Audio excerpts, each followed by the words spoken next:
Welcome back. We are covering number 8 of 25 inspirational stories to encourage you in your business journey and on your business journey. And before we get going with number 8 here, Sir James Dyson, I want to encourage you to click the thumbs up, click the alert button, and click the subscribe button. If you haven't already done it, I'd appreciate it if you did. Again, we from the time we started this series, that we're currently on here, we had 6 subscribers, and we are up to 11. So I do appreciate it. It's encouraging to see a little bit of growth and talk about what you envision should happen when you start out on your business journey here of any type.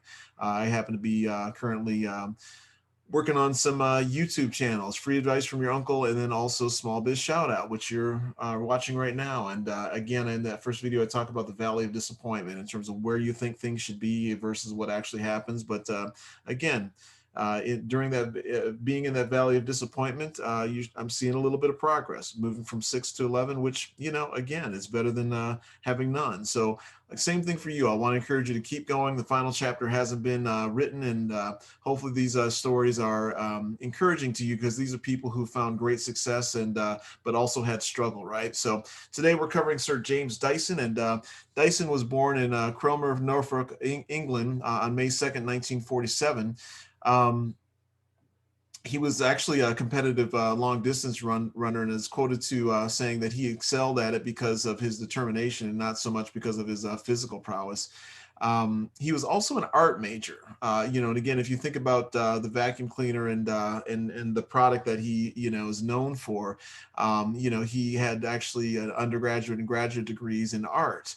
And I think that that's interesting that, it was his aesthetic and design, product design, that drove his engineering background and encouraged him to start inventing. And so he's also has a couple of other inventions as well, right? He invented the sea truck and then also the ball barrel. And I think you've all seen those. The ball barrel, which is basically it replaces the wheel of a wheelbarrow with a ball. And he actually ended up leveraging that design for one of his vacuums also. So, but again, I think his vacuums are best known for, just how awesome they are. I actually have one, bought one, and I bought one because it was good.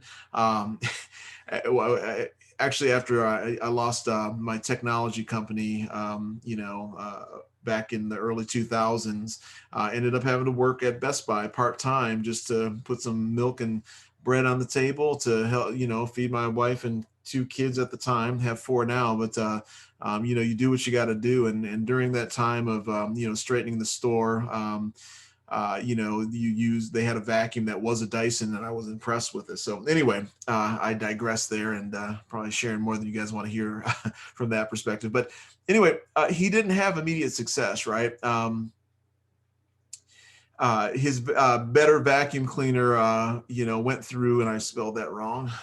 Just typing badly. Went through more than 3,727 prototypes before his wife had to, basically start teaching art lessons for extra money, right? I mean, and when you're dealing with prototyping and something that's, not just intellectual property, but actually is a physical invention, it takes money, to develop that. And they're putting in their own money, and maybe they had some investors from family and friends, but, again, it's not cheap. And, 3,727 Dyson vacuum cleaners at the time, right? And ultimately, it took him, he went through 5,126 prototypes before number 5,127 succeeded, right? So that's a lot of failures, right? So you're going through all these different prototypes, and it took you 5,127 attempts before you got it right, before you felt comfortable taking it to market, right? And that,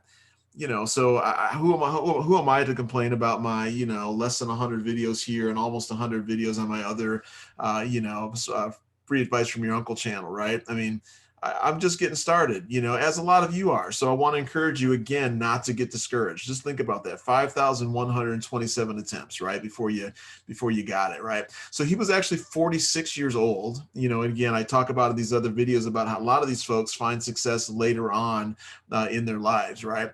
And before, and so he was 46 when he founded this company that bears his name in 1993, right? And his vacuums actually went on to become the market leader by 2005 in the U.S.